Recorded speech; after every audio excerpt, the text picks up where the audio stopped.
interaction with your research paper is the introduction. Your introduction will establish the foundation upon which your readers approach your work, and if you use the tips we discuss in this video, these readers should be able to logically apply the rules set in your introduction to all parts of your paper, all the way through the conclusion.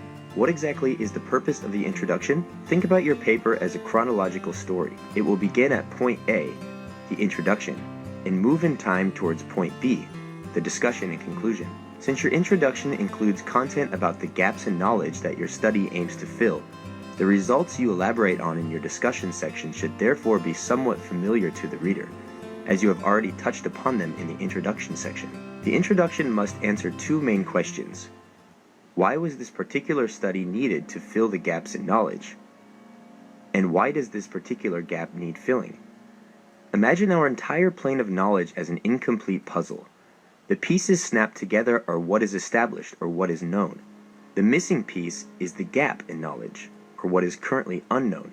This is what your study will be helping to explain. So the context you provide in the introduction must first identify that there is a knowledge gap and what it is. It must explain why it needs to be filled, and then briefly summarize how this study intends to fill that gap and why. The introduction is one of the most compact parts of the research paper, since it is not very long but needs to essentially give a complete overview of the context in which your study is taking place and your specific reasons for doing the study. Most tend to be around 10% of the total length of your paper.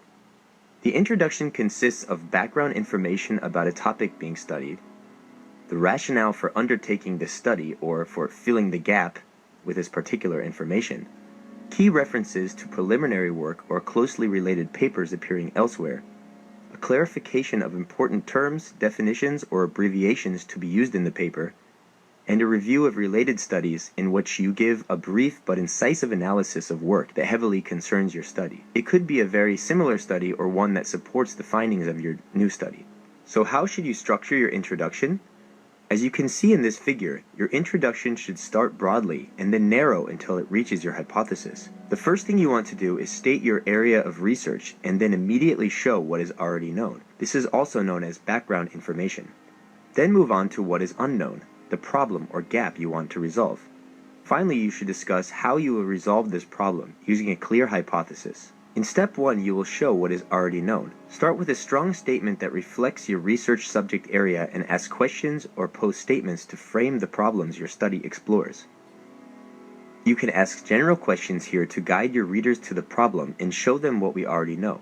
For instance, what do we know about breathing capability of bottlenose dolphins? Use keywords from your title, the exact language of your study that is, to zero in on the problem at hand and show the relevance of your work. Avoid stating background information that is too broad in nature. You don't need to state too many obvious facts that your readers would know. If you are writing about bottlenose dolphins, for instance, you probably don't need to explain to them that mammals breathe oxygen. At the beginning of the introduction, you should also be sure to cite all of the sources that you use for background information and support. Only provide the necessary background information. Don't focus extensively on background, but use it to set up the context for doing this study. You should also review only relevant, up-to-date primary literature that supports your explanation of our current base of knowledge. In the second part of your introduction, you should answer the question, what is the knowledge gap? Here you will highlight areas where too little information is available. Explain how and why we should fill in that gap. What does this missing information do to impede our understanding of a process or system? And you should identify what logical next steps can be developed based on existing research. By showing you have examined current data and devised a method to find new applications and make new inferences, you're showing your peers that you are aware of the direction your research is moving in, and you're showing confidence in your decision to pursue this paper study. In the last part of your introduction, you will show how your study fills in the knowledge gap. This is where you state your purpose and give a clear hypothesis or objective of the study. The hypothesis is a very short, 1 to 2 sentence supposition or explanation of what will happen in your study. This is quite often written as an if-then format. If X and Y are present, then Z will occur. Here you should also try to answer the question, if we fill this gap, what useful information will the readers gain? Many researchers have difficulty when it comes to deciding when to write their introduction. It is important to consider the order you draft your research paper.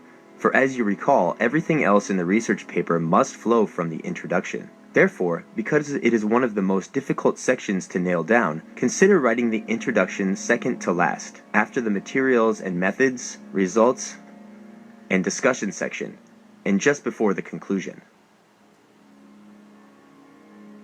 This will ensure you effectively lay a groundwork for the rest of your paper, and you can use the research you have already compiled to ensure that everything in your introduction is pertinent and accurate. In addition to content and organization, writers of research papers should also be aware of grammar and style issues that directly affect the readability and strength of their printed work. Here are some guidelines for writing the introduction section. Try and write in the active voice when possible. This will shorten your sentences and enhance the impact of your information. Always strive for concise sentences. This will allow you to get in all of the necessary information in this compact introduction section. Use stronger verbs when possible. This also impacts sentence length and strength of writing. Be careful not to overuse first-person pronouns such as I and we. And always organize your thoughts from the broad to the specific, as we have seen in our model. A strong introduction will encourage readers to read your entire research paper and help get your work published in scientific journals. For more information